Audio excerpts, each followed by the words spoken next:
Today is Wednesday, Parashat Tazria. Parashat Tazria speaks about the Metzorah, the person who has leprosy, and as we explained earlier this week, leprosy happens because a person, one of the main reasons, because he spoke Lashon Hara, he spoke evil speech about other people. So such a person is actually quarantined. He's taken out of the camp.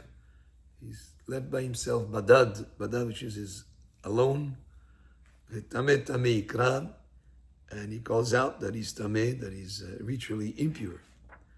And what is this thing about keeping him away on his own, by himself, and asking him that he should declare that he's tameh?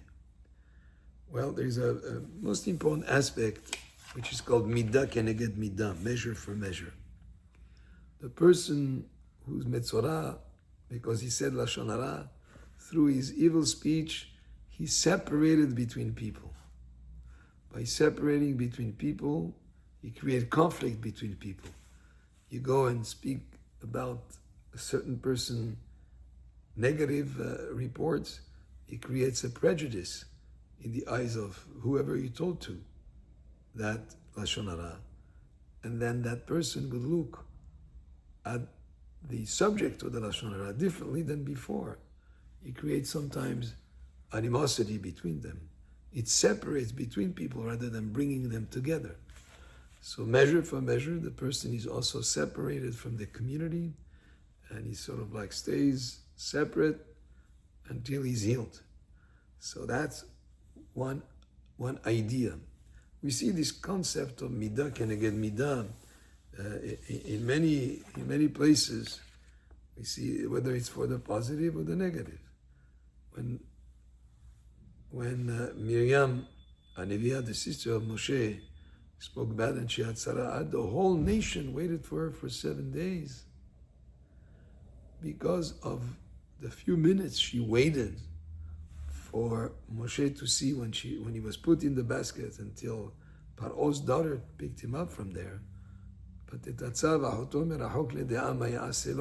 she stayed at a distance seeing what would happen, and she waited for him. That mitzvah of waiting for Moshe to be rescued from the Nile gave her the merit for all of Am Yisrael to wait for her for several days. That's midah keneged midah. So here, midah keneged midah is in the negative sense, so to speak. He's separated between people. He's separated from the community and left alone.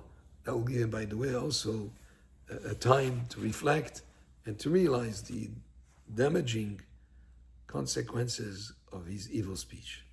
So that's one aspect. Why should he declare that he's tameh? Tameh tameh ikra. And here in Masechet Shabbat, in the Gemara, it says that he should tell people about his trouble, and so that people would pray for him. That's also in Moed Katan, also it speaks about that.